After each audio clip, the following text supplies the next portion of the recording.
सम्पूर्णलाई नमस्कार। म किरण भण्डारी मेघनाथ, राष्ट्रिय स्वतन्त्र पार्टीको देवदह नगर सभापति। सर्वप्रथम यहाँहरूलाई मैले हृदयदेखि नै धन्यवाद दिन चाहन्छु। तपाईहरूले यति माया गरेर, यति विश्वास गरेर यति ठुलो मत दिनुभयो, जो हामीले चाहिँ त्यति ठुलो कल्पना, त्यति ठुलो सोच राखेका थिएनौँ। हामीले 15,000 मतले जित्छौँ भनेर पहिलेदेखि नै भन्दै आएको, तर तपाईहरूले यो यति धेरै मत दिनुभयो नि, यति धेरै खुसी दिनुभयो, त्यसको लागि सम्पूर्ण देवदहवासी र सम्पूर्ण नेपालीवासीलाई हृदयदेखि नै धन्यवाद दिन चाहन्छु। हिजो भर्खरै समानुपातिक मतपत्र पनि गणना गरेर सकिसकेको छ। तपाईहरूको यो माया, तपाईहरूले गरेको विश्वास मर्न दिने छैनौँ। राष्ट्रिय स्वतन्त्र पार्टी देवदहमा कुन हिसाबले अगाडि बढ्ने, के गर्दा राम्रो हुन्छ, म तपाईहरूको घर घरमा आउनेछु, तपाईहरूसँग सुझाव लिनेछु, कहाँ के गर्दा ठिक हुनेछ, एकदम सल्लाह लिएर अगाडि बढ्नेछौँ। हामी जितेर मातिएका छैनौँ।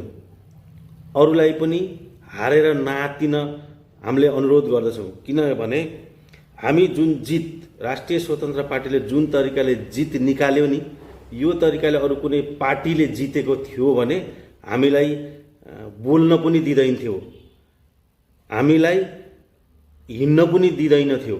यो ढुक्क थाहा छ। सामाजिक सञ्जालमा कति असभ्य शब्द बोलिन्थ्यो, कतिसम्म गिराएर बोलिन्थ्यो, तर राष्ट्रिय स्वतन्त्र पार्टी हामीले गिराएर बोल्ने छैन। एक हो राष्ट्रिय स्वतन्त्र पार्टी। अब कसैलाई गिराएर, कसैलाई होच्याएर बोल्दैन। कोही बोलिहालेको खण्डमा तपाईहरूले चाहिँ भन्नु होला कि यदि राष्ट्रिय स्वतन्त्र पार्टी हौ भने तिमी यस्तो अपशब्द नलेख, यसरी गाली नगर भनिदिनु होला। किनभने हामी अब बिग्रन चाहँदैनौँ, यो मतपत्रको कदर गर्न चाहन्छौँ। हामी राष्ट्रिय स्वतन्त्र पार्टी अब हरेक ठाउँबाट, धेरै ठाउँबाट जितेको छ। जुन जुन ठाउँमा जितेछ त्यो ठाउँमा मात्रै काम होइन, देशैभरि काम गरेर देखाउनेछौँ। काम गर्ने वातावरण हजुरहरूले बनाइदिनु होला, हामी काम गर्छौँ। आजैदेखि नै हामी काममा लागिरहेका छौँ। हामीले नसकिने, गर्न नसक्दै नसकिने कामहरू चाहिँ कुनै पनि भनेका छैनौँ।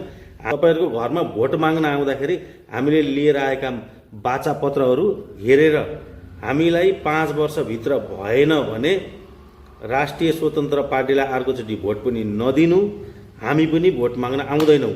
100मा 100% भन्न सकिन्न, तर 75% भन्दा माथि गर्नेछौँ। जुन हामीले बाचापत्र लिएर आएका छौँ त्यो काम पुरा गर्छौँ। धन्यवाद। जय घन्टी।